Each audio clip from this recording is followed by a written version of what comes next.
আসসালামু আলাইকুম। নিরপেক্ষ নির্বাচন এবং তত্ত্বাবধায়ক সরকারের জন্য প্রয়োজনীয় সংবিধান সংস্করণের পক্ষ থেকে স্বাগতম। তো আজকের বিষয়, জঙ্গিবাদের সময় নবীজিকে স্বপ্ন দেখেছিলাম। এটা হচ্ছে জঙ্গিবাদের পরিকল্পনার পর তো জঙ্গিবাদ হয়ে গেল, তাবেল্লা হত্যাকাণ্ড এবং জাপানি কৃষক হত্যাকাণ্ড হয়ে যাওয়ার পর তো তারা জঙ্গিবাদ করে ফেলছে। সাম্প্রদায়িক কসাই মুদির অবৈধ ক্ষমতার মাগে হাসিনা এবং তাদের সমতামী খালেদা তার জঙ্গিবাদ করে ফেলছে বাংলাদেশে। হয়তো আমি জানি এবং আমি ইউনিভার্সিটিতে নোটিশ করে দিছি যে বাংলাদেশ কিন্তু এসব নাই। তখন কিন্তু তারা বাংলাদেশে নিউজ পড়াইছে যে বাংলা সমঝোতা করতে হবে, যেহেতু বলে ফেলছে, জেনে গেছেও, বুঝে গেছে। তারপর কিন্তু জুরানে কালা জাদু সমঝোতা করে কিন্তু, এবং তখন কিন্তু এই যে ইন্ডিয়ান শিক্ষকরা কিন্তু সারাক্ষণ পিছনে বেড়ে থাকতো এবং তারা কিন্তু এমনকি জানাজা পর্যন্ত দিছে। তারা 5 টাকা করে চাঁদা উঠায়া, ওই যে আমি যে দেশে 5,000 টাকা পাঠাইছিলাম, $5,000 মানে 500 লাখ টাকার মতো, মানে বাংলাদেশের টাকা পাঠাইছি। বাংলাদেশে টাকা যায় বিদেশ থেকে, কিন্তু বাংলাদেশ থেকে বিদেশে টাকা যায় না ওই পয়েন্টে, অবৈধ অধিবাসীর পয়েন্টে আর কি। তো ওরা 5 টাকা করে টাকা তোলে, ওরা তখন জানাজা দেয় আমার, যে ও তো দেশে গেলে মারা যাবে, এখানে থাকলেও তো নেই, ও পিএইচডি কীভাবে করবে। এবং পুলিশ তখন, ব্রিটিশ পুলিশ তখন ওদেরকে মদত দেয়, যেহেতু অবৈধ অধিবাসী রাজনীতি, তাবেল্লা হত্যাকাণ্ড অবৈধ অধিবাসী বিষয় ছিল। তখন ব্রিটিশ পুলিশও জায়গায় জায়গায় যায় আমার বিরুদ্ধে ইনভেস্টিগেশন করে, যে আমি কোথায় কোথায় গেছি, কোথায় কোথায় কাজ করছি, কার কার সাথে সম্পর্ক ছিল। তখনই কিন্তু ওগুলো ইনভেস্টিগেশন হয়, জাপানি হত্যাকাণ্ড এবং তাবেল্লা হত্যাকাণ্ডের পরে। এবং তখন কিন্তু আমি যে বাসায় থাকতাম সেই বাসাতে মানে প্রচণ্ড ডিস্টার্ব করতো। ইরানিয়ান ছেলেটা তো মাঝে মাঝে ন্যাংটা হয়ে যেত। ইরানিয়ান যে একটা ছেলে ছিল, ওটা ওই ওদের দালালি করতো, ভারতীয়দের, পাকিস্তানিদের, তারপর ওদের দালালি করতো। তো ও অনেক সময় ন্যাংটা হয়ে যেত, ন্যাংটা হয়ে ও উদ্ভট আচরণ করতো। পরে আবার সালাম দিয়ে বলতো যে ভাই ভুল হয়ে গেছে। তো এরকম অত্যাচার সহ্য করতে হয়েছে। তারপর ঘরের সামনে শীতের মধ্যে, ইংল্যান্ডে তো প্রচুর শীত, ওই শীতের মধ্যে আজে বাজে যে বলে যে অপয়া যে বলে, অপয়া মহিলা, এই অপয়া মহিলা কিন্তু তারা দাঁড় করে রাখতো। অপয়া মহিলা মানে জাঙ্কিস মহিলা, আজে বাজে মহিলা, যেগুলা ভিক্ষা করে। ওই বুলগেরিয়া, তারপরে রোমানিয়া, হাঙ্গেরি, চেকোস্লোভাকিয়া, এই সমস্ত দেশ থেকে যেসব মহিলা যায় ভিক্ষা করে না, ওসব মহিলা দাঁড় করে রাখতো ডিস্টার্ব করতে। ও দেশ থেকে তখন কিন্তু ইউনিভার্সিটি পড়াইছে এগুলো।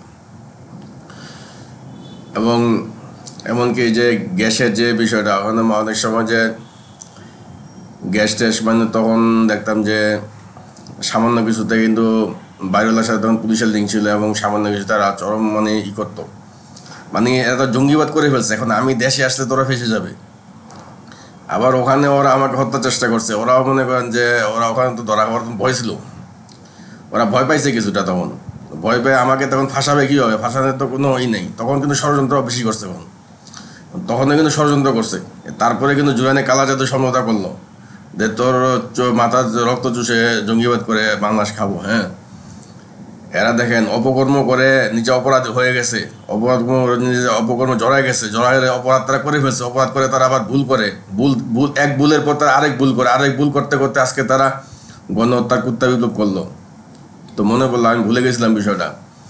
তখন কিন্তু আমিও প্রচণ্ড ভয় পেয়ে গেছিলাম। আমি কিন্তু তখন একঘরে হয়ে গেছি, এবং তখন কিন্তু আমি চেষ্টা করতাম যে নামাজ টামাজ আমি খুব তখন মনোযোগ দিয়ে পড়তাম, এবং তাহাজ্জুদ নামাজ তো আগের থেকে পড়তাম, এবং তাহাজ্জুদ নামাজ তখন রেগুলার পড়তাম, এবং জিকির টিকিরও করতাম সকাল বিকাল। তখন কিন্তু আমি নবীজিকে স্বপ্ন দেখছিলাম, এবং নবীজির যে নবীজির ঘর তখন তো আরব দেশে তো মাটির ঘরের তো দরজার মধ্যে আমি তখন দাঁড়াইছিলাম। নবীজি ঘরের ভিতরে নামাজ পড়তেছে, এবং আমাকে দেখে কিন্তু নবীজি হাসি দিছে, তখন মুচকি অনেক সুন্দর হাসি দিছে। মানে এত হাসি কিন্তু আমি খুবই তখন ভাল লাগছে। এবং নবীজি হাসতেছে কেন, এবং দেখা যাইতেছে যে হযরত ওমর রাদিয়াল্লাহু তাআলা আবার আসতেছে হাইটা হাইটা নবীজির সাথে কথা বলতে, মানে খুব উগ্র মনোভাব নিয়ে। নবীজি এরকম একটা ঘটনা আছে না যে নবীজিকে মারতে আসছে হযরত ওমর আইসা মুসলমান হয়েছে, ওই ঘটনা ওইরকম ঘটনাই আর কি। তো দেখতেছে হযরত ওমর আসতেছে, তারপরে একটু পরে স্বপ্ন ভেঙে গেছে। আমি জানি না যে এটা আল্লাহ পাকের কাছ থেকে পাওয়া স্বপ্ন সত্য ছিল নাকি মিথ্যা ছিল। তো স্বপ্নটা যে সময় দেখছি তাহাজ্জুদ নামাজের পরে শোয়ার পর ফজর নামাজ পড়ার আগে, আমার স্বপ্নের সময়টা সঠিক ছিল, ভালো ছিল। তখন আমার মনে হয়েছে যে আমি যে কোনো অপরাধ গ্রহণ করিনি এবং কোনো ভুল আমার নাই। এরা তখন আমাকে ফাঁসাইতে চাইছে। আল্লাহ রহমত আজ পর্যন্ত আমার ফাঁসাতে পারে নাই। এই যে হিন্দুত্ববাদ,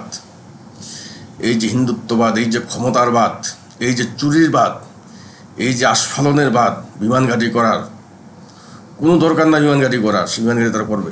কী দরকার বিমান ঘাঁটি করার বাংলাদেশে? ভারতের বিমান ঘাঁটি করার বাংলাদেশে কী দরকার? কোনো দরকার নাই। একটা হিজলার বিয়ে করার দরকার নাই। ভারতের কোনো পরাশক্তি নাই যে ভারত পরাশক্তি, ভারত বাংলা বিমান ঘাঁটি করবে। ভারত অস্ত্র আমদানি করে, ভারত বিমান তৈরি করতে পারে না। ভারত চীনের সঙ্গে তো পারেই না, ভারত পাকিস্তানের সঙ্গে পারে না। ভারত মালদ্বীপে যে থাকতে পারে না। ভারত নেপালের সঙ্গে পারে না।